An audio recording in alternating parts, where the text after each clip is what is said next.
How to create an account on Got Coffee Great Coffee app. Want to create an account on Got Coffee Great Coffee? Follow these simple steps to get started. Step number 1, open the game. First, open Got Coffee Great Coffee on your phone or tablet. Make sure you have a good internet connection. Step number 2, go to the login or sign up page.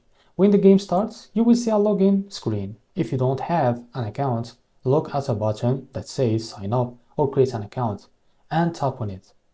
Step number 3, enter your email. You need to enter a valid email address. Make sure you type it correctly because the game will send you a verification email. Step number 4, check your email for a code.